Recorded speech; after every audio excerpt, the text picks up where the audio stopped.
तो बच्चों आज हम लेके आए टॉप 15 क्वेश्चन, है ना। मोस्ट इंपोर्टेंट क्वेश्चन होंगे। टॉप 15 के नाम से है मैकेनिकल प्रॉपर्टी ऑफ सॉलिड के। जैसे मैंने आपको बोला था, जैसे ये चैप्टर खत्म होगा, फिनिश होगा, तो मैं इस चैप्टर के मोस्ट इंपोर्टेंट क्वेश्चन आपको कराने वाला हूँ। और ये इतना आप कर लेना, इतना ही पेपर में आएगा, इससे बाहर आपको पेपर में नहीं आएगा। सारे क्वेश्चन इंपॉर्टेंट है, सबको अच्छे से आपको करके जाना है ना। तो सबसे पहले हम डिस्कस करते हैं क्वेश्चन नंबर फर्स्ट।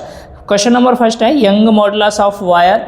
ये किसके ऊपर डिपेंड करता है? तो मैंने बोला है कि material of wire. Question number 2, जल्दी से देखो, इस क्वेश्चन में दो मॉडुलस दे रखे हैं। एक किसका दे रखा है? ये वाला जो मॉडुलस है 190 × 10⁹, ये यंग मॉडुलस है आयरन का। और एक यंग मॉडुलस है किसका?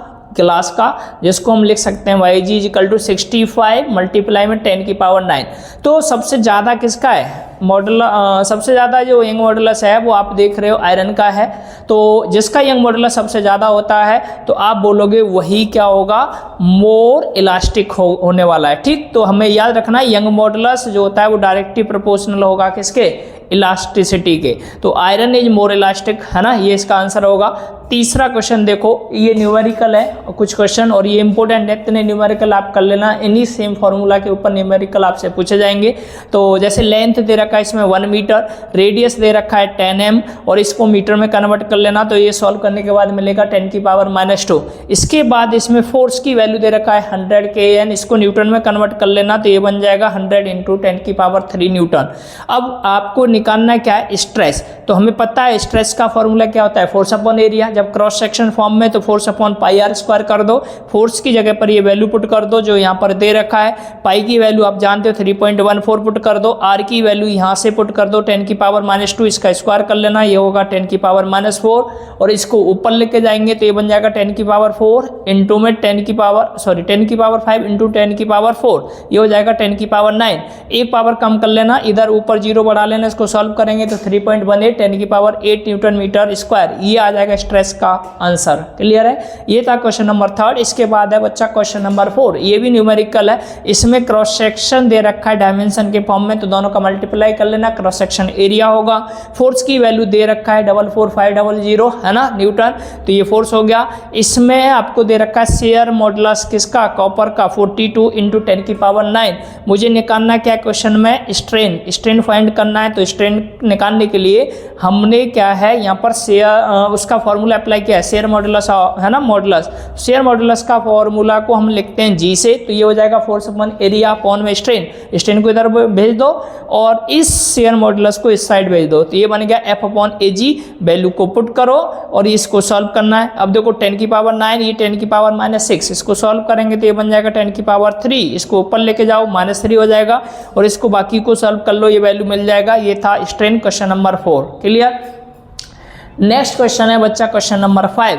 इसमें बोल रहा है आपको क्या कंप्यूट करना है, मतलब निकालना है फ्रैक्शनल चेंज, मतलब आपको निकालना है change in ratio, change in volume का ओरिजिनल वॉल्यूम के साथ ΔB/V कैलकुलेट करना है। जैसे मैंने यहाँ क्वेश्चन मार्क डाल रखा है, इसके आगे प्रेशर दे रखा है। इस क्वेश्चन में प्रेशर देखो जल्दी से 10 atm, इसको आप किस में चेंज कर सकते हैं? या तो पास्कल बोल दो या न्यूटन मीटर स्क्वायर बोल दो। तो आप इसमें मल्टीप्लाई कर लेना 1.03 या 13 से मल्टीप्लाई कर सकते हो आप, ये 10⁵। इसको सॉल्व करेंगे आगे। बल्क मॉडुलस दे रखा है, ये हमें निकालना है। तो फॉर्मूला हो जाएगा P/, है ना, ये चेंज इन वॉल्यूम अपॉन में ओरिजिनल वॉल्यूम। तो B का फॉर्मूला होता है। अब इसको इधर भेज दो, इस साइड भेज दो, तो P/B बना। और P की जो वैल्यू दे रखी है वो मैंने यहाँ पुट कर दिया, और ये वैल्यू यहाँ से पुट किया है, ये ध्यान रख लेना, ये P की वैल्यू है। B की वैल्यू ये है, इसको सॉल्व करो। 10⁹ ऊपर जाएगा तो माइनस का हो जाएगा, और -9 में से 5 जाएगा तो यहाँ पर आप देखोगे -4 बचेगा, और इसको मल्टीप्लाई करेंगे, इससे डिवाइड करेंगे तो एक वैल्यू और आगे बढ़ाएंगे तो ये हो जाएगा 10⁻⁻5। तो आंसर होगा ΔB/V = 2.74 10⁻⁻5। क्लियर है? इसके बाद क्वेश्चन नंबर 6 देखो बच्चा जल्दी से। स्टील रॉड दे रखी है, रेडियस आपके सामने है, कितना दे रखा है? 10 mm, फिर इसको मीटर में बदल लो। लेंथ दे रखा है, चेंज इन लेंथ निकालना है। यंग मॉडुलस आपके सामने गिवन है। यंग मॉडुलस का फॉर्मूला ये होता है, ΔN निकालना है, ΔL को इधर करो, यंग मॉडुलस को इधर करो, है ना। सारी वैल्यू को पुट कर दो, सॉल्व कर लो। 11 में से -4 जाएगा तो आप देखोगे कितना बचेगा? 10⁻7, और इसको ऊपर लेके जाना है, फिर आप माइनस करोगे तो ये 4 बचेगी। डेसिमल को लेफ्ट राइट करके इसको सॉल्व करेंगे तो ये आ जाएगा 1.59 10⁻⁻3। ये चेंज इन लेंथ का वैल्यू मिलेगा। इसके बाद क्वेश्चन नंबर 7 है, ये पूछा जा सकता है आपसे शेयर स्ट्रेस किससे रिलेट करता है, मतलब किस चीज़ से रिलेट करेगा, तो लेंथ से करता है नहीं, एरिया से करेगा नहीं, तो इसका आंसर हो जाएगा डी वाला, शेप से रिलेट करता है ना, क्योंकि हमें फॉर्मूला पता है इसका। स्ट्रेस वर्सेस स्ट्रेन ग्राफ दे रखा है, इसमें 3 मटेरियल है अलग अलग ए बी सी, तो आप सबसे ज़्यादा देखोगे स्लोप किसका है, सबसे ज़्यादा स्लोप चेक कर लो किसका है, ए का है।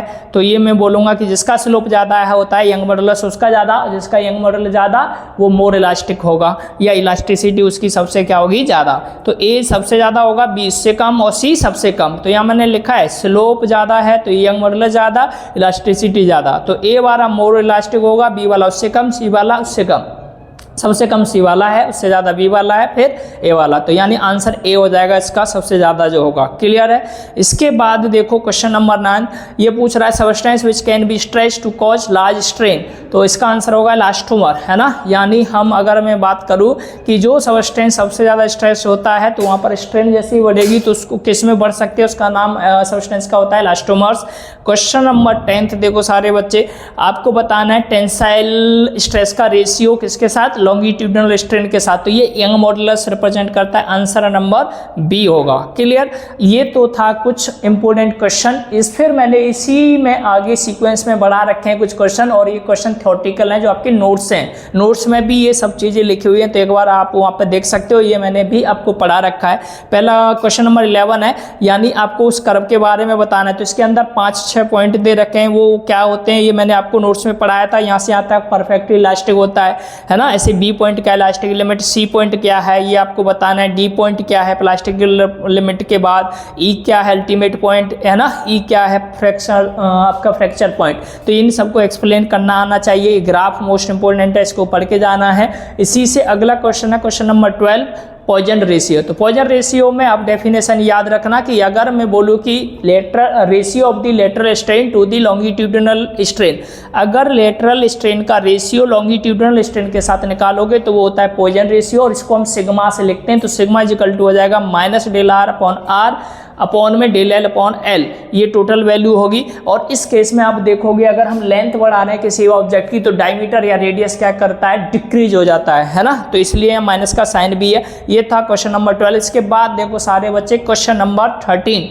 इसमें शेयर मॉडुलस ऑफ इलास्टिसिटी को आपको डिफाइन करना है। तो शेयर मॉडुलस ऑफ इलास्टिसिटी हमेशा शेप से रिलेट करता है, तो शेयर स्ट्रेस अपॉन में शेयर स्ट्रेन, ये इसका फॉर्मूला होगा। ईटा इक्वल टू, या डेफिनेशन लिखोगे तो लिखोगे आप ratio of shear stress to the shear strain, और ईटा की वैल्यू हो जाएगी।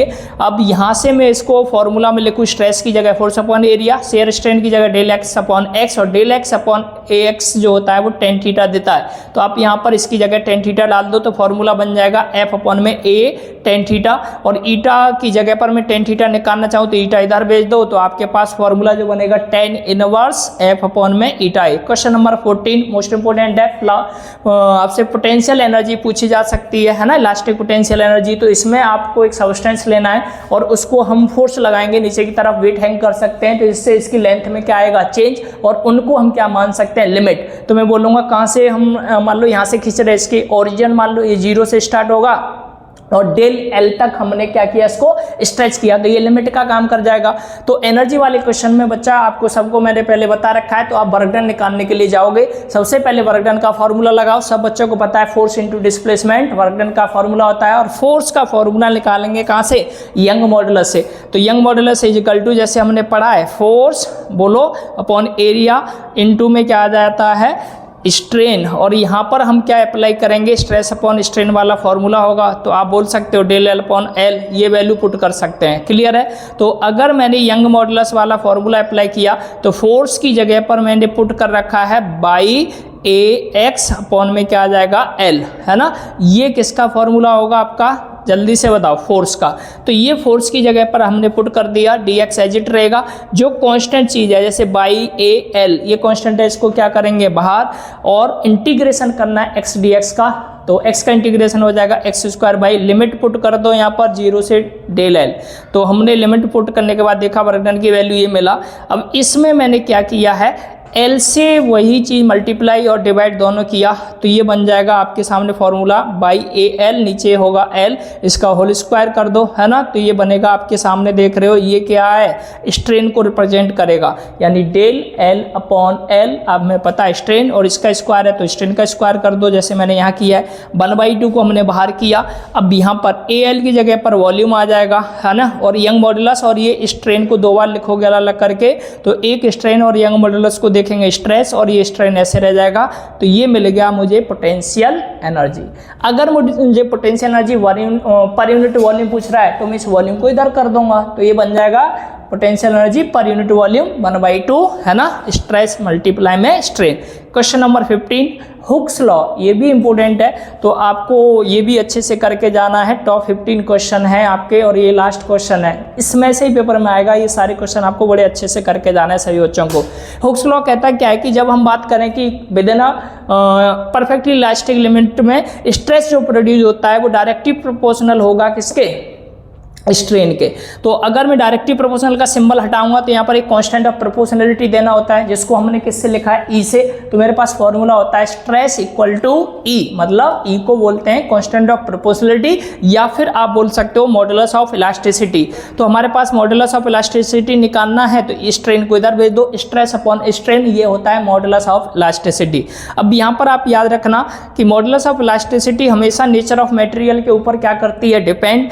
ऐसा यूनिट क्या होगी इसकी, न्यूटन पर मीटर स्क्वायर, जो किसकी होती है, स्ट्रेस की। डायमेंशन फॉर्मूला क्या होगा, जो स्ट्रेस का होता है वो इसका होगा, ml-1 t की पावर -2। क्लियर है। तो ये थे आपके कुछ क्वेश्चन मतलब टॉप 15 क्वेश्चन थे, इनको आपको करके जाना है। इनसे बाहर एक भी क्वेश्चन आपसे नहीं पूछा जाएगा। तो सभी बच्चों को बड़े अच्छे से क्वेश्चन वीडियो को लास्ट तक देखना और इसके सारे क्वेश्चन खुद सॉल्व करना, ट्राई करना। आज के लिए इतना ही।